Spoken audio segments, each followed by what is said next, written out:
The cast and crew of BET's African drama series Queendom wrote an expressive open letter to Arts and Culture Minister Gayton McKenzie, asking him to intervene in their salary issues and various other issues at the production. Now, the production has been marred by numerous payment issues and delays, which saw workers and actors down tools in protest at one point. The cast is yet to be paid their December salaries, the third payment delay since October. The production company responsible for the show, Clive Morris Productions, say they've had to re-evaluate the initial payment plan and that payments will now be paid on the 23rd of December. Now, Minister McKenzie did not take kindly to the letter and responded on social media saying, "This is not how people should ask for help." Let's get some perspective on this now from veteran actress, producer and director Nambitha Mpumlwana, and she is on the South African Guild of Actors. Nambitha, good morning. Welcome to Newzroom Afrika. Thank you, Sissy. Good morning. Thank you for having me here. First and foremost, let's give some context to those who've not seen the letter. What are you as the cast and crew asking for in this letter? Okay, you do understand that I am not on the production of Queendom, but I did read the letter and I agree with pretty much everything that they've got to say. And I completely understand where they're coming from. The ire, the anger that they express, I understand. I can relate to it. I have experienced it. This is not the only production that is going through this. The Executives, which is on SABC, is also going through this. My Brother's Keeper is going through this. So this is not isolated to one production company.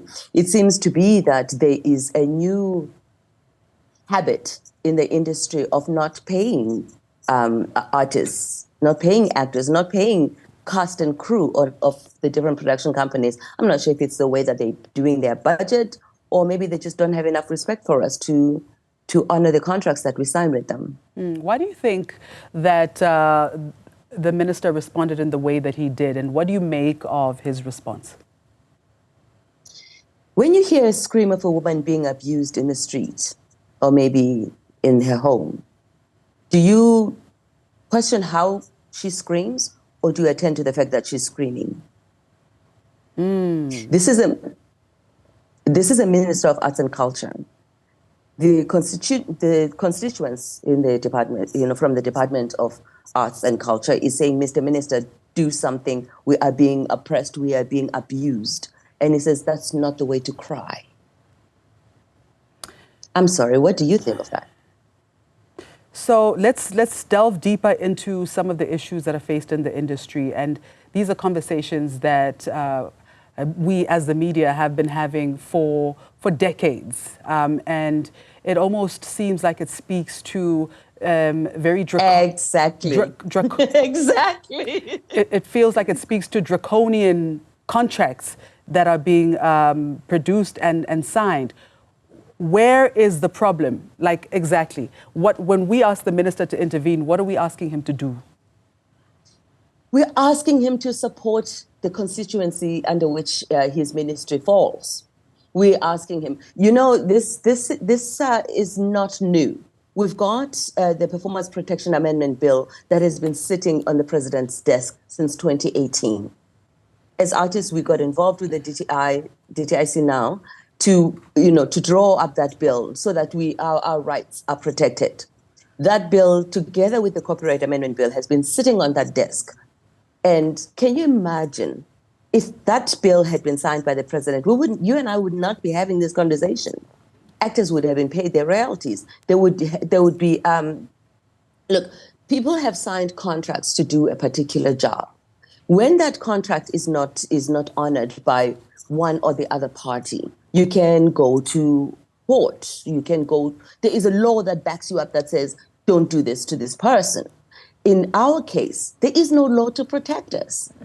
We as human beings only rely on the Constitution to protect us. That's it. But that is big enough that we can stand up and go to the court of public opinion and say, okay, fine, as a people, look at this and make a determination whether this is human rights violation or not. And it is. judging by the response that people have had, that this is human rights violation. These people have done the job. They should have been paid. There's a contract that says if you do A, B, C, and D, you will be paid this 1, 2, 3, and 4. And now we have to be screaming out in public saying we're not getting paid for what? So this is going on. It has been going on. We have gone out to, as far as drawing up a bill that says this is how to look after us. But Minister Gayton McKenzie on his own went out in, I think this was in August, September, and he said he's going to tell the president not to sign the bill. Basically, he's going to tell the president not to support us, his constituency. So who is he the minister of, really, in this conversation? I have known this man for a very long time, and I had great respect for him. I sat across from him at a table in a meeting, and he promised us that he is here to look after the arts industry. That's not what he's doing right now. He's telling us we're screaming in the wrong way when we're being abused. Instead of saying, why are you abusing my constituency? Why are you treating these grown people like this? There's also a tendency in the industry to treat artists with such disrespect. When we complain about anything, about ill treatment, we're treated as delinquents, adolescents, really. We are grown people. We're mothers and fathers who are raising children on these salaries. And we're not even talking about 1,000 rand, but when you, or 10,000 rand or 100,000 rand, it's the fact that this is owed to me. Don't talk to me about how much I'm earning. Talk to me about the fact that I'm not getting paid what you have agreed to pay me. You mentioned That's really what this is about. You mentioned that this doesn't just happen on the set of Queendom, that this is a broad issue, and we've seen it time and again, playing itself over and over and over, and we've been speaking about this for a very long time. What has been your experience as an actress and all the other roles that you fulfill in the industry? I'm going to be very careful not to mention anybody's name. There is a situation right now where I am still owed from 10 years ago 40,000 rand for an event that I emceed, and there were ministers present. And I have even gone to those ministers and said, hey, do you remember that event where you were speaking at? Well, those people did not pay me. Crickets, Maschaba, crickets, silence, nothing. They will not say anything about it because they do not believe I'm worthy of that. And yet, when I was standing on the lectern, hosting the event, I was amazing. There are people that you're watching on screen right now that you're saying, oh, that's so beautiful. Oh, they're doing such a beautiful and amazing job. But when they tell you, those people that you're watching on screen, that I have not been paid for what you're watching on screen, they're like, oh, you're being so entitled. Of course I'm entitled. I'm entitled to fair pay. I'm entitled to being treated like a human being. I am entitled. Everybody is entitled. I am equally entitled as you are. So tell me, outside of the creative sector, who has shown solidarity for the plight of artists in this country? Because the letter clearly indicates that it's definitely not the government, and that it's addressed to Parliament, it's addressed to government, it's addressed to industry organizations. So who has shown solidarity? You know, it's very heartwarming that the general public, for the most part, there are some, very ignorant people out there who don't seem to understand that we are human beings and we're grown-ups in our audiences. But for the most part, we've got industry practitioners, people like Phil Mpela, for example, who understand exactly what's involved here. But what he has been able to do on his platform is to bring our plight to the general public. And there we've actually garnered a lot of support. The problem is that our audiences are not very well educated for the most part on the ins and outs of our industry. I remember back in 2014 when the actors of Generation 16, as we were called at the time, we were struggling with the production company MMSV and the SABC. And they thought it was about money. Well, you're getting paid so much. No, we were fighting for respect. But then they were like, well, you get paid so much, so what's your problem? Or you're too entitled. Again, we were told that we're being too entitled. We have been fighting for respect since time immemorial. The bill, the bill that governs us right now in the entertainment industry was drafted in 1967. That's the year I was born. In 1967, there was no television in South Africa. So how can you govern an industry by law that was drafted before that industry was actually created? Do you understand what I'm talking about? Now we're talking streamers. Now we're talking fighting AI, being duplicated and never being paid for it. That's what we're fighting. But but the law that governs all of this is before even the television screen itself.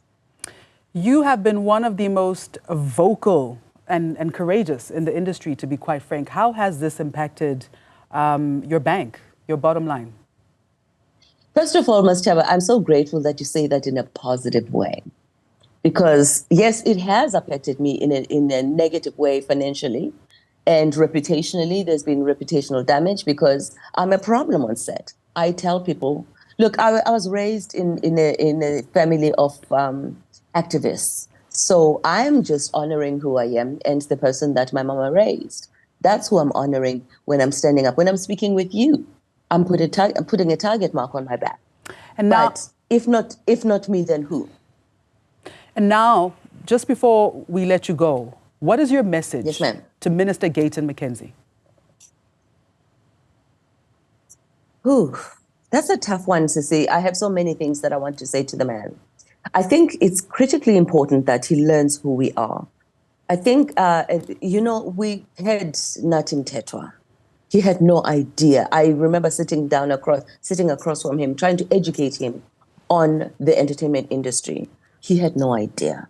We had Zizi Kodwa, who also we sat across from him and tried to educate him on the plight of actors, not just the plight of actors, not just the negative, but also who we are as an industry.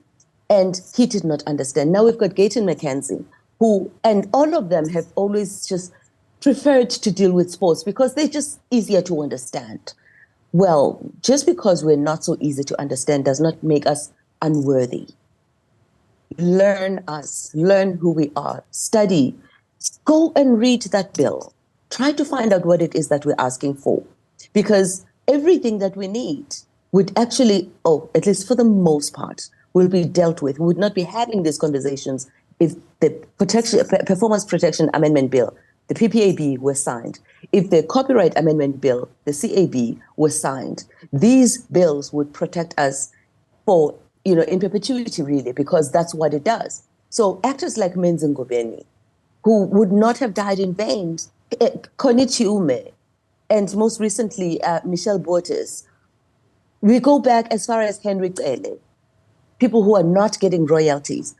Everywhere else in the world, actors have the right to collective bargaining. We do not. When we were protesting, from generations, what got us is the fact that we are, as actors, under the contract law. So we're not protected by the Department of Labor. The Labor Relations Act does not apply to us. We cannot go to the CCMA. And the arbitration clause that's in our contracts is so expensive for us that the 40,000 rand that you are fighting for ends up being 10 rand by the time you get it because you've gone through the arbitration, through arbitration. So you're darned if you do, you're darned if you don't. So we need to be treated as human beings. We add to the economy. We are taxed on all of this money when we finally get it. By the time that 1,000 rand gets to you, it's no longer 1,000 rand because the taxman has got his cut. Maybe the taxman should actually be the one to be fighting for us to get paid because then they will also get their cut. So maybe we should get SARS involved. I don't know at this point. That's definitely a fresh perspective. All right, thank you. The fact that we've got you hosting this conversation, Sissy, makes a big deal. Makes a big difference. Thank you. Thank you for your time. And thank you for your courage.